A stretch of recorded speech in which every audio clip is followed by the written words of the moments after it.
Hello! I don't know how well this one will come out because I'm not in my usual nooky place by the window, so we shall see. This is just a brief part 2 to the found objects and what you can create in your home with just a little bit of collecting and organising and having a little bit of vision.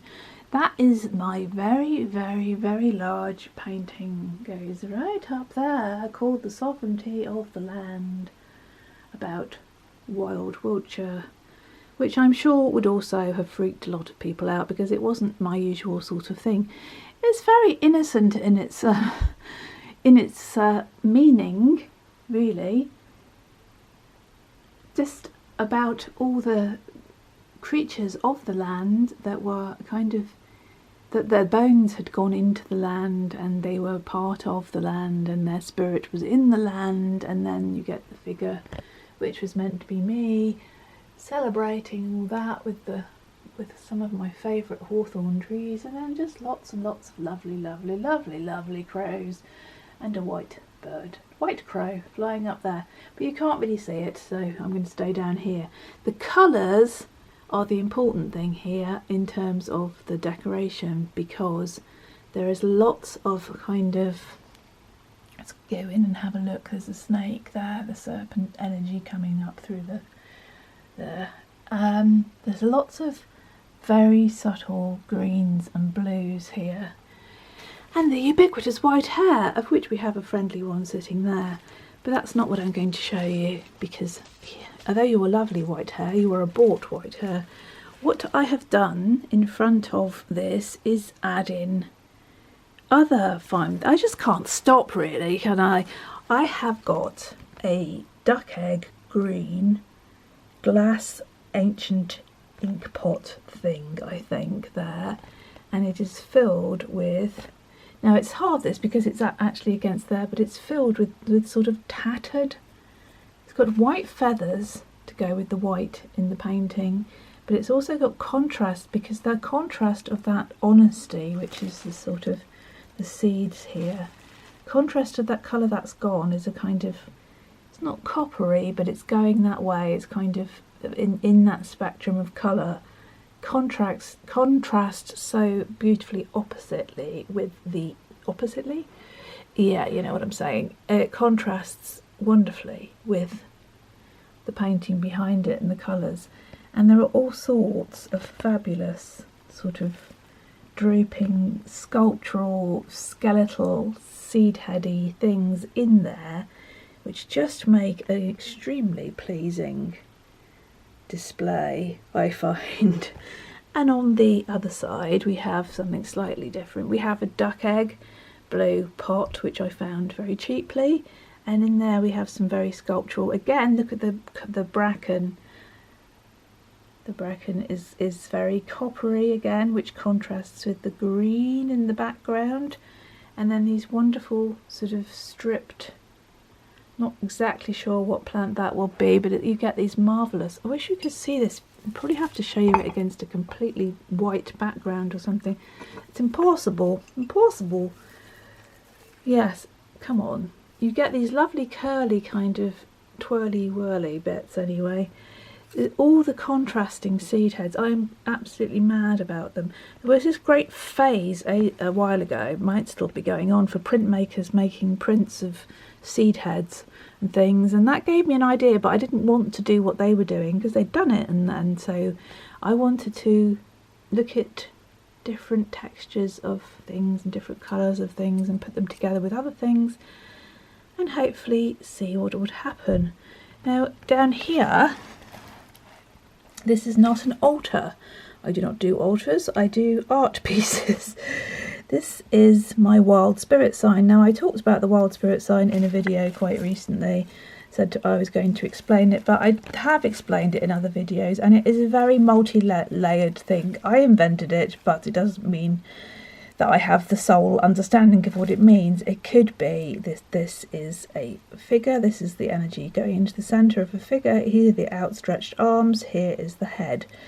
It's very abstract. Or it could be that this is, it could be moon, earth, the earth energy, moon, sun. It can be all sorts of things. It's just a very powerful symbol that I've used for a long time, and I think if you put your own interpretation on it, it's probably better than me being prescriptive. So I just found a piece of Cornish slate somewhere years ago. There was another piece of beautiful West Penwith granite. To anybody that lives in West Penwith, I am very, where's my hand? Very, very envious of you. This is an incredibly incredibly skeletal leaf skeleton. There is also sycamore seeds and a conker case that has got this most beautiful shade of red russet, which again contrasts with, this is one of my cloths which picks up all the colours, and my knitted cloths that picks up all the colours of what's on display. So the whole thing, whoops, you're not going to focus, are you? The whole thing is about colour. I've moved things around now, so and how you organise things on that. It's not it's never random, it's always considered. There's some tiny acorn cups there, just a little arrangement there. That's not the most, the wild spirit and the slate is not the most arty arrangement ever, but it just sits there kind of holding a space in here between the two sculptural pots. I wish you could see the way there's the gold. Oh, how can I show it to you without, I'm going to have to pull it out of a pot. No, I don't want to. This curly stuff, plant. You're not going to go, are you? No, somebody will probably know what that is, but it goes gold. It looks like gold, like an antique gold colour. And then you can see, if I come back again, you can probably see what I'm getting at here. There, that white hair is not normally the white hair that sits there, but is doing so at present. So again, it's about creating a little space in your home, which is not sat, nice place to sit and contemplate, but it's not what I'm doing it for. It's an art. It's to enhance the art that's already there by adding things that will complement it, hopefully.